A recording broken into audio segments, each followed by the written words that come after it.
ሃይ ጋይስ እንዴት ናችሁ? ለአንድ ሰውም ቢሆን ይጠቅማል ብዬ ያሰብኩትን አንድ ቪዲዮ ነው ዛሬ የምሰራላችሁ። ያ ምንድነው? ከስትረስ ብዙዎቻችን በዚች ምድር ላይ ስንኖር ከስትረስ ጋር ነው በጣም በቃ ትልቅ ፋይት ያለን እና በብዙ ነገር ውስጥ ስትረስ አለብን። በትምህርት ይሆናል፣ በስራ፣ በቤተሰብ፣ በጤና፣ በብዙ ነገር ማለት ነው። እና ያንን ደግሞ ኦቨርካም ለማድረግ በጣም ብዙ ስትራግል እናደርጋለን እና እኔ ላይክ ብዙ ካነበብኳቸው ነገሮች ላይክ አንባቢ ሆኜ ሳይሆን ከሰማኋቸው ነገሮች ምናምን ሳይሆን የምነግራችሁ ኢን ላይፍ ከገጠመኝ ነገር ቤዚክ ናቸው የምላቸውን እና ለእኔ የጠቀሙኝን ነገሮች ነው ሼር የማደርጋችሁ። እናንተ ደግሞ ከተጠቀማችሁ ትጠቀሙበታላችሁ ብዬ ተስፋ አደርጋለሁኝ። እና ያ ምንድነው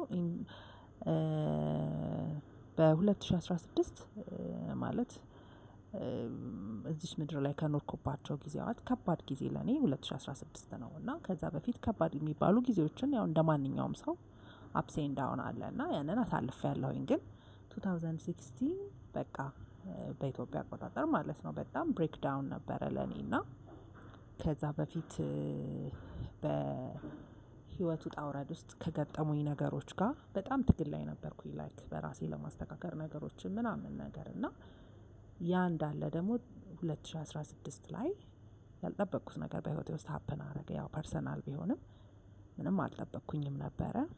አጋጣሚ 2015 ክረምት ላይ ነው ሶስተኛ ልጄን የወለድኩትኝ እና ከዛም ጋር ፖስት ፓርተም ዲፕሬሽን የሚባል ነገር አለ መሰለኝ። እሱም ተጨምሮ ነው መሰለኝ አክቹዋሊ አይ ሃቭ በጣም በቂ የሆነ ምክንያት አለኝ እና በጣም ስትረስ ውስጥ ገባሁ ማለት ነው። እኔ በህይወቴ እንደዛ አይነት ጊዜ አሳልፌ አላውቅም እና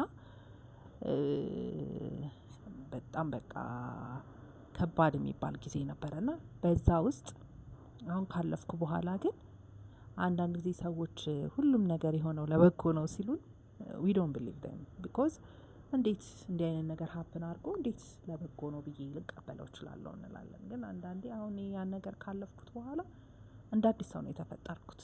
በቃ አዲስ ማንነት ማለት ነው። እና አንዳንድ ጊዜ ዋት ዳዝንት ኪል ዩ ሜክስ ዩ ስትሮንገር ይባላል እና ልክ ነው። ማይገለን ነገር ያጠነክረናል ነገር ነው። እና ከዛ ውስጥ ቤዚክ የምላቸውን ነገሮች ልንገራችሁ አጠር ሳረገው ቪዲዮ ማለት ነው። እና ከዛ ውስጥ እንደወጣ ከረዳኝ ነገር አንደኛው በቃ ምንድነው የማደርገው ስል ላይክ ይሄ ነገር በእኔ የምፈታው ነገር አለ። አንዳንድ ጭንቀቶች የሚመጡት ምንድነው በራሳችን መፍታት የምንችለው አለ። ከዛ ቢዮንድ አወር ኮንትሮል የሆነ ነገር ማለት ነው። እና ቢዮንድ አወር ማይ ኮንትሮል ነበረ። ስለዚህ ወደ ማን ነው ሄልፕ መጠየቅ የምችለው ብዬ ሳስብ ወደ እግዚአብሔር። ያው አይ ኖ በእኛም ቁጥጥር ስር ያለም ነገር ቢሆን እግዚአብሔር ሲጨመርበት ነው። ግን አንዳንዴ ከእኛ ማድረግ የማንለውጠው ነገር ሲኖር ወደ እግዚአብሔር ነው። እና አንደኛው ነገር ወደ እግዚአብሔር ነው የተጠጋሁት። በቃ አንደኛ ምንድነው ወደምታምኑበት እምነት በቃ ተጠጉ። ያ ነው ትልቁ ሪሊፍ በቃ ዋነኛና ቁልፉ ማለት ነው። እና ከዛ ሁለተኛው ምንድነው ወደዛ ተጠግታችሁ አንዳንዴ ማልቀስ ስትፈልጉም you have to let it out በቃ አልቅሱ። እና በጣም ብዙ ጊዜ ቤተክርስቲያን ሄጄ ነበረ ማለቅሰው ስፔሻሊ እንደዚህ ላይክ ጾም ቀን ሲሆን ሮብ ምናምን ሲሆን ቅዳሴ ከሰዓት ስለሚሆን ጠዋት ላይ ጸጥ ነው። እና በዛ ሰዓት በቃ በዛ ሰዓት ነው መሆን የምፈልገው ቁጭ ብዬ ከእግዚአብሔር ጋር እንደሚያወራ ሰው በቃ ያለኝን ሀሳብ አውርቼ አልቅሼ ምን ብዬ ከዛ ሪሊፍ አገኛለሁ እገባለሁኝ ወደ ቤቴ ምናምን ነገር እና ያ ነው የመጀመሪያው ቲንግ ማለት ነው። ሁለተኛው ነገር ደግሞ በተቻላችሁ አቅም ኢንጌጅ አድርጉ ራሳችሁን አይድል አታርጉ። ብዙ ጊዜ ምን ይባላል ኢምፕቲ ማይንድ ወይም ደግሞ አይድል የሆነ ማይንድ የሰይጣን መጫወቻ ነው ይባላል። እና ስለዚህ ወዲያው ምንድነው ያደረኩት እኔ በደንብ እንኳን አልታረስኩም ምናምን ነገር እና ወደ ስራ ፈልጌ ስራ ነው የገባሁት። ትልቁ በቃ ከእግዚአብሔር እርዳታ ቀጥሎ ማይንዴን የሆነ ቦታ መዋል አለብኝ አልኩኝ እሱን አረኩኝ ማለት ነው። ስለዚህ ያንን አድርጉ። እና ሶስተኛው ነገር ደግሞ ምንድነው በቃ ኔጌቲቭ ፒፕል ከህይወታችን ማስወጣት አለብን ማለት ነው። ወላ የራሳችን ፋሚሊ ራሱ ቢሆን ማለት ነው። ቢኮዝ ኔጌቲቭ ነገር ወደ ጭንቅላታችን ምንም ነገር አሁን ላይክ ምግብ የወሰድነውን ነው አይደለ ላይክ የሚጠቅመንም የሚጎዳንም ልክ እንደዛ ደግሞ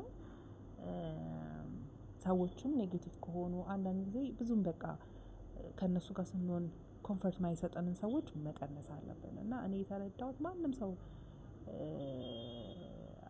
ማለት በጣም ብዙ ሰው የራሱን ችግር አለበት ከቀናነትም ባሻገር ማለት ነው እና ፋሚሊም ሆነ ምንም የእናንተን ችግር አንደርስታንድ አያደርገውም እና ስለዛ ግን እናንተ ግን ፒሳችሁን መጠበቅ አለባችሁ ስለዚህ ደስታ ማለት አብራችሁ ስትሆኑ ኮንፈርት ማይሰጣችሁ ሰው በቃ ያ ሰው የእናንተ ሰው አይደለም ስለዚህ መጣላት ምናምን ሳይሆን you have to በቃ ዲታች አድርጋችሁ ራሳችሁን እንትን ማለት አለባችሁ ማለት ነው እና እነዚህ 3 ነገሮች ላይክ አሉ ብዙ ነገሮች ግን the main things are በቃ የሆነ ወደ እግዚአብሔር መቅረብ spiritually ራሳችሁን ማጠንከር ከዛ ቀጥሎ ራሳችሁን የሆነ ነገር ላይ ስራ ላይ engage ማድረግ የሚያስደስታችሁ ነገር ማድረግ ከዛ ደግሞ ኔጌቲቭ ፒፕልን ማራቅ እነዚህ these are the basic እና ከዛ በኋላ እኔ አሁን ላይ ላይክ በጣም ስትሮንገር ነው የሆንኩትና ሌሎችም ቲፖች ይኖሩኛል በቀጣይ ምናምን ማለት ነው ማወራቸው እና እነዚህ ነገሮች አድርጉ እና አፍተር ኦል ማያልፍ ነገር የለም ያንን ነገር ሁሌም በጭንቅላታችሁ አድርጉ አይደለም